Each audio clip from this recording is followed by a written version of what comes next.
أعوذ بالله من الشيطان الرجيم. بسم الله الرحمن الرحيم.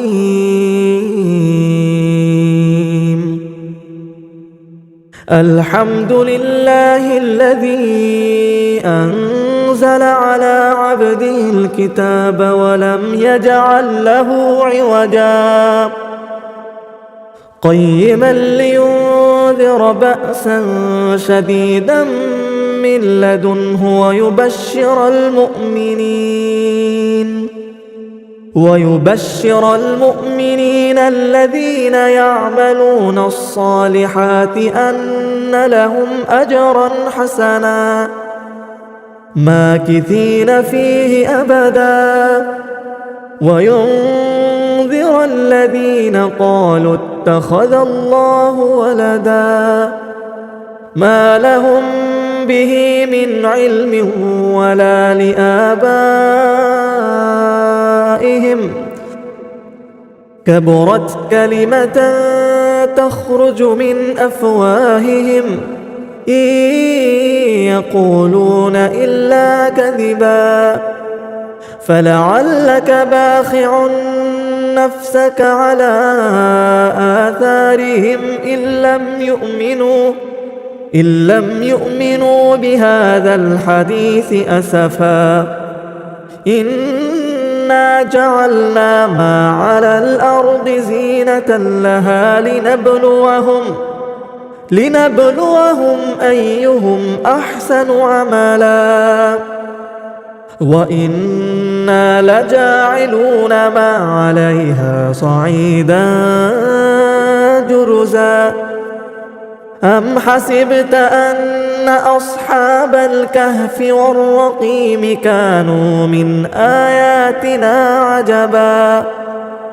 إذ أوى الفتية إلى الكهف فقالوا ربنا آتنا من لدنك رحمة وهيئ لنا من أمرنا رشدا فضربنا على آذانهم في الكهف سنين عددا ثم بعثناهم لنعلم أي الحزبين أحصى لما لبثوا أمدا نحن نقص عليك نبأهم بالحق إنهم فتية آمنوا بربهم وزدناهم هدى وربطنا على قلوبهم إذ قاموا فقالوا ربنا رب السماوات والأرض لن ندعو من دونه إلها لقد قلنا إذا شططا هؤلاء قومنا اتخذوا من دونه آلهة لولا يأتون عليهم بسلطان بين فمن أظلم ممن افترى على الله كذبا وإذ اعتزلتموهم وما يعبدون إلا الله فأووا إلى الكهف ينشر لكم ربكم من رحمته ويهيئ لكم من أمركم مرفقا وترى الشمس إذا طلعت تزاور عن كهفهم ذات اليمين وإذا غربت تقرضهم ذات الشمال وهم في فجوة منه ذلك من آيات الله من يهد الله فهو المهتد ومن يضلل فلن تجد له وليا مرشدا وتحسبهم أيقاظا وهم رقود ونقلبهم ذات اليمين وذات الشمال وكلبهم باسط ذراعيه بالوصيد لو اطلعت عليهم لوليت منهم فرارا ولملئت منهم رعبا وكذلك بعثناهم ليتساءلوا بينهم قال قائل منهم كم لبثتم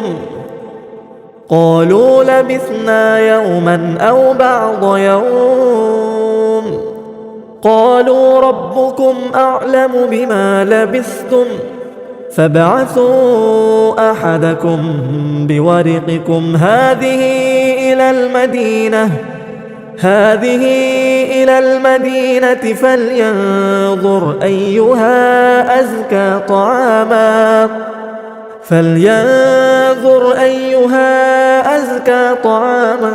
فليأتكم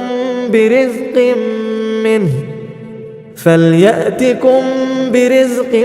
منه وليتلطف ولا يشعرن بكم أحدا إنهم إن يظهروا عليكم يرجموكم أو يعيدوكم في ملتهم ولن تفلحوا إذا أبدا وكذلك أعثرنا عليهم ليعلموا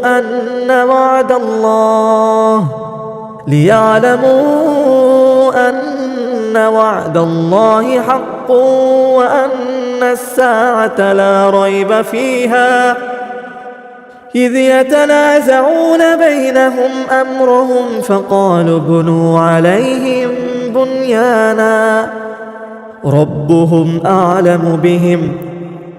قال الذين غلبوا على أمرهم لنتخذن عليهم مسجدا سيقولون 3 رابعهم كلبهم ويقولون 5 سادسهم كلبهم رجما بالغيب ويقولون 7 وثامنهم كلبهم قل ربي أعلم بعدتهم ما يعلمهم إلا قليل فلا تمار فيهم إلا مراء ظاهرا ولا تستفت فيهم منهم أحدا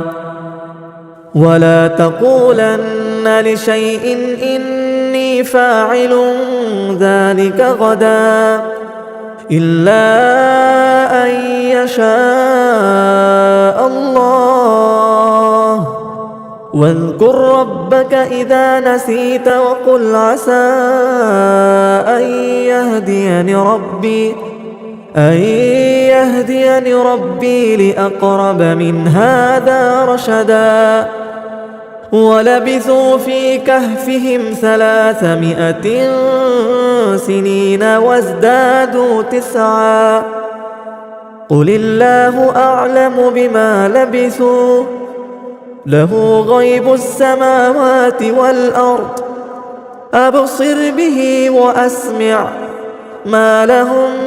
من دونه من ولي ولا يشرك في حكمه أحدا واتل ما أوحي إليك من كتاب ربك لا مبدل لكلماته ولن تجد من دونه ملتحدا واصبر نفسك مع الذين يدعون ربهم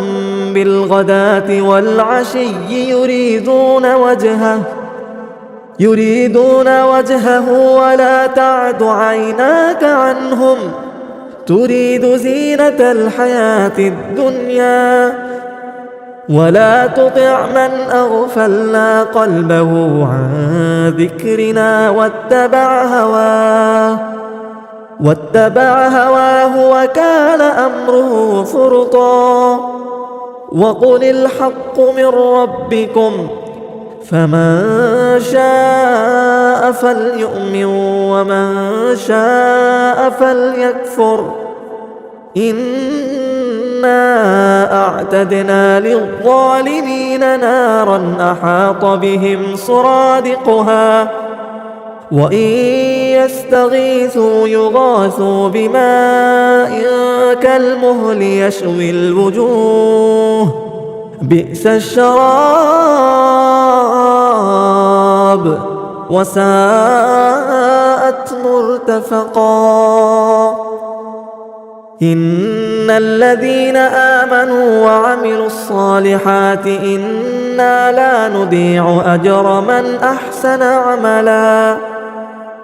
أولئك لهم جنات عدن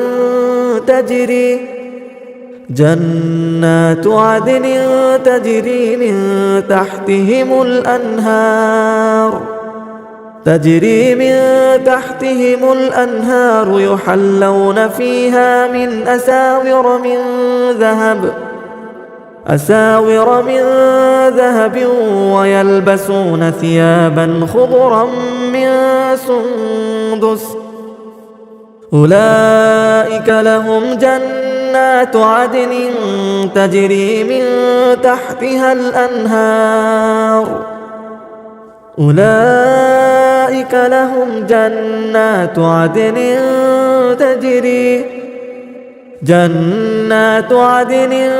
تجري من تحتهم الأنهار يحلون فيها من أساور من ذهب ويلبسون ثيابا خضرا من سندس واستبرق متكئين فيها على الأرائك نعم الثواب وحسنت مرتفقا واضرب لهم مثلا الرجلين جعلنا لأحدهما جنتين من أعناب وحففناهما بنخل وجعلنا بينهما زرعا كلتا الجنتين آتت أكلها ولم تظلم منه شيئا وفجرنا خلالهما نهرا وكان له ثمر فقال لصاحبه وهو يحاوره أنا أكثر منك مالا وأعز نفرا ودخل جنته وهو ظالم لنفسه قال ما أظن أن تبيد هذه أبدا وما أظن الساعة قائمة ولئن رددت إلى ربي لأجدن خيرا منها منقلبا قال له صاحبه وهو يحاوره أكفرت بالذي خلقك من تراب ثم من نطفة ثم سواك رجلا لكن هو الله ربي ولا أشرك بربي أحدا ولولا إذ دخلت جنتك قلت ما شاء الله لا قوة إلا بالله. إن ترني أنا أقل منك مالا وولدا فعسى ربي أن يؤتيني خيرا من جنتك ويرسل عليها حسبانا من السماء فتصبح صعيدا زلقا أو يصبح ماؤها غورا فلن تستطيع له طلبا وأحيط بثمره فأصبح يقلب كفيه على ما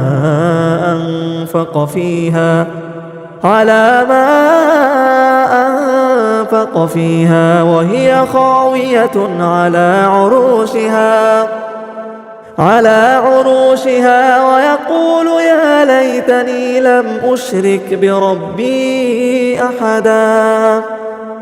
ولم تكن له فئة ينصرونه من دون الله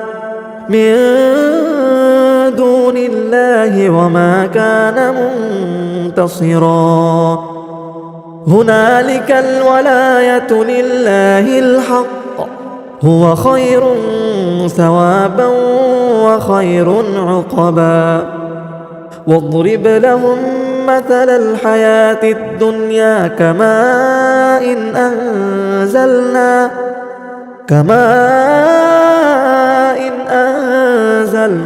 من السماء فاختلط به نبات الأرض فأصبح هشيما تذروه الرياح وكان الله على كل شيء مقتدرا المال والبنون زينة الحياة الدنيا والباقيات الصالحات خير عند ربك ثوابا وخير أملا ويوم نسير الجبال وترى الأرض بارزة وحشرناهم فلم نغادر منهم أحدا وعرضوا على ربك صفا لقد جئتمونا كما خلقناكم أول مرة بل زعمتم أن لن نجعل لكم موعدا ووضع الكتاب فترى المجرمين مشفقين مما فيه ويقولون يا ويلتنا ما لهذا الكتاب لا يغادر صغيرة ولا كبيرة إلا أحصاها ووجدوا ما عملوا حاضرا ولا يظلم ربك أحدا وإذ قلنا للملائكة اسجدوا لآدم فسجدوا إلا إبليس كان من الجن ففسق عن أمر ربه أفتتخذونه وذريته أولياء من دوني وهم لكم عدو بئس للظالمين بدلا ما أشهدتهم خلق السماوات والأرض ولا خلق أنفسهم وما كنت متخذ المضلين عضدا ويوم يقول نادوا شركائي الذين زعمتم فدعوهم فلم يستجيبوا لهم وجعلنا بينهم موبقا ورأى المجرمون النار فظنوا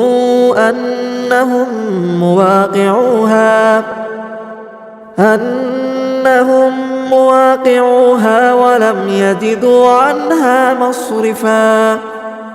ولقد صرفنا في هذا القرآن للناس من كل مثل وكان الإنسان أكثر شيء جدلا وما منع الناس أن يؤمنوا إذ جاءهم الهدى ويستغفروا ربهم إلا أن تأتيهم سنة الأولين أو يأتيهم العذاب قبلا وما نرسل المرسلين إلا مبشرين ومنذرين ويجادل الذين كفروا بالباطل ليدحضوا به الحق واتخذوا آياتي وما أنذروا هزوا ومن أظلم ممن ذكر بآيات ربه فأعرض عنها ونسي ما قدمت يداه إنا جعلنا على قلوبهم أكنة أن يفقهوه وفي آذانهم وقرا وإن تدعهم إلى الهدى فلن يهتدوا إذا أبدا وربك الغفور ذو الرحمة لو يؤاخذهم بما كسبوا لعجل لهم العذاب بل لهم موعد لن يجدوا من دونه موئلا وتلك القرى أهلكناهم لما ظلموا وجعلنا لمهلكهم موعدا وإذ قال موسى لفتاه لا أبرح حتى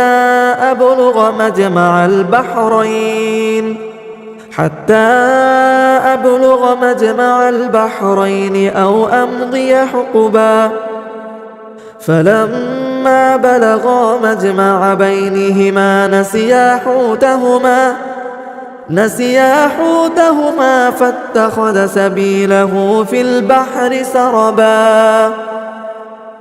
فلما جاوزا قال لفتاه آتنا غداءنا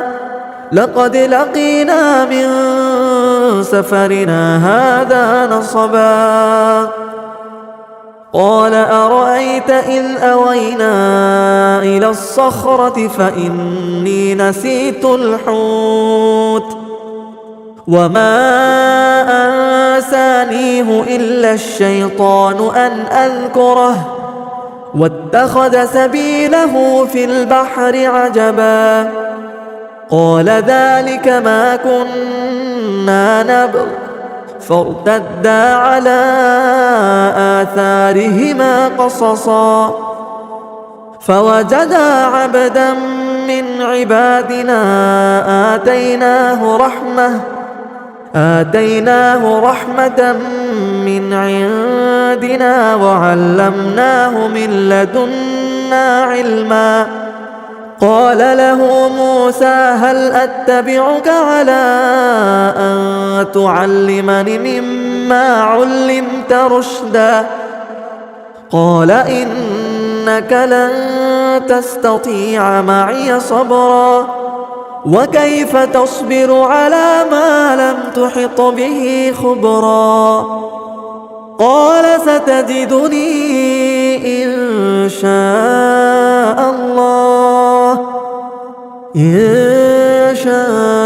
الله صابرا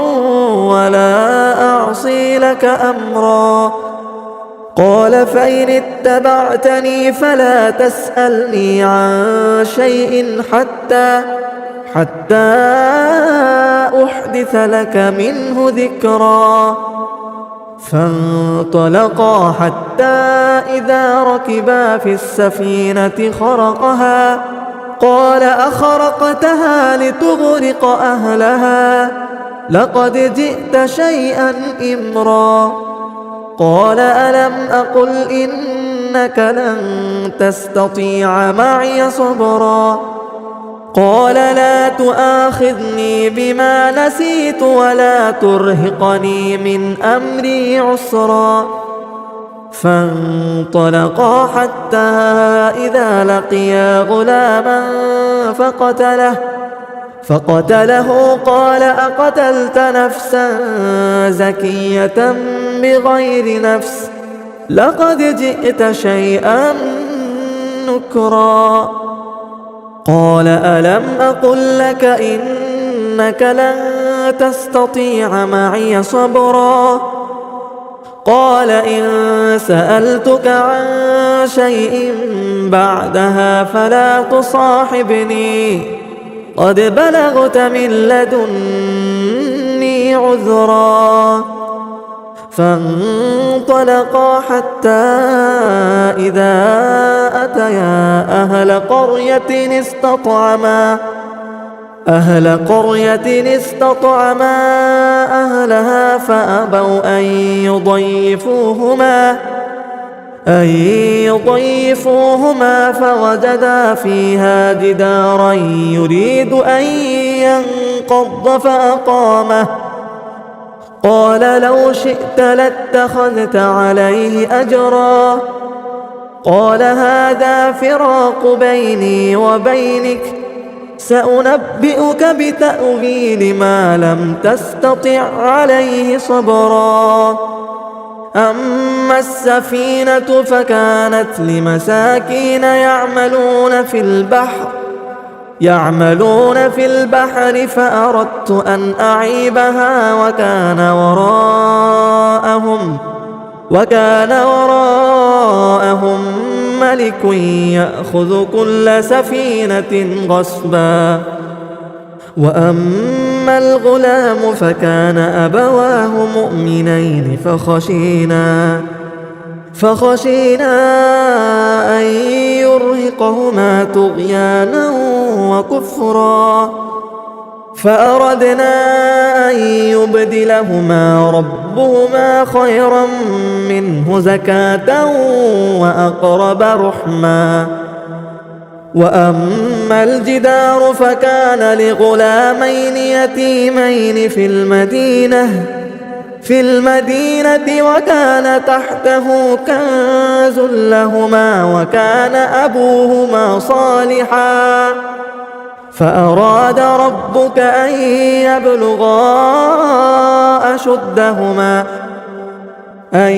يبلغا أشدهما ويستخرجا كنزهما رحمة من ربك وما فعلته عن أمري ذلك تأويل ما لم تستطع عليه صبرا ويسألونك عن ذي القرنين قل سأتلو عليكم منه ذكرا إنا مكنا له في الأرض وآتيناه من كل شيء سببا فأتبع سببا حتى إذا بلغ مغرب الشمس وجدها تغرب في عين حمئة ووجد عندها قوما قلنا يا ذا القرنين إما أن تعذب وإما أن تتخذ فيهم حسنا قال أما من ظلم فسوف نعذبه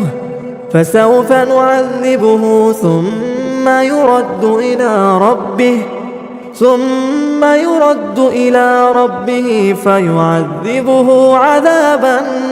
نكرا وأما من آمن وعمل صالحا فله جزاء الحسنى وسنقول له من أمرنا يسرا ثم أتبع سببا حتى إذا بلغ مطلع الشمس وجدها تطلع على قوم لم نجعل لهم من دونها سترا كذلك وقد أحطنا بما لديه خبرا ثم أتبع سببا حتى إذا بلغ بين السدين وجد من دونهما قوما لا يكادون يفقهون قولا قالوا يا ذا القرنين إن يأجوج ومأجوج مفسدون في الأرض فهل نجعل لك خرجا على أن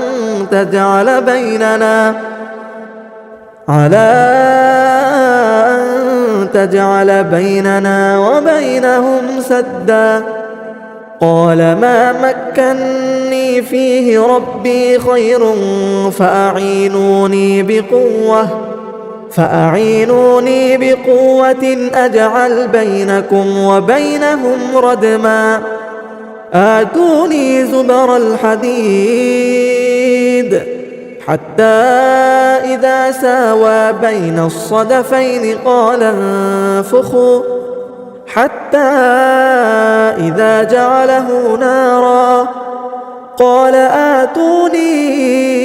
أفرغ عليه قطرا فما استطاعوا أن يظهروه وما استطاعوا له نقبا قال هذا رحمة من ربي فإذا جاء وعد ربي جعله دكا وكان وعد ربي حقا وتركنا بعضهم يومئذ يموج في بعض ونفخ في الصور فجمعناهم جمعا وعرضنا جهنم يومئذ للكافرين عرضا الذين كانت أعينهم في غطاء عن ذكري وكانوا لا يستطيعون سمعا أفحسب الذين كفروا أن يتخذوا عبادي من دوني أولياء إنا أعتدنا جهنم للكافرين نزلا قل هل ننبئكم بالأخسرين أعمالا الذين ضل سعيهم في الحياة الدنيا وهم يحسبون أنهم يحسنون صنعا أولئك الذين كفروا بآيات ربهم ولقائه فحبطت أعمالهم فلا نقيم لهم يوم القيامة وزنا ذلك جزاؤهم جهنم بما كفروا واتخذوا آياتي ورسلي هزوا إن الذين آمنوا وعملوا الصالحات كانت لهم جنات الفردوس نزلا خالدين فيها لا يبغون عنها حولا قل لو كان البحر مدادا لكلمات ربي لنفد البحر قبل أن تنفد كلمات ربي ولو جئنا بمثله مددا قل إنما أنا بشر مثلكم يوحى إلي أنما إلهكم إله واحد فمن كان يرجو لقاء ربه فليعمل عملا صالحا ولا يشرك بعبادة ربه أحدا। Like share subscribe करें।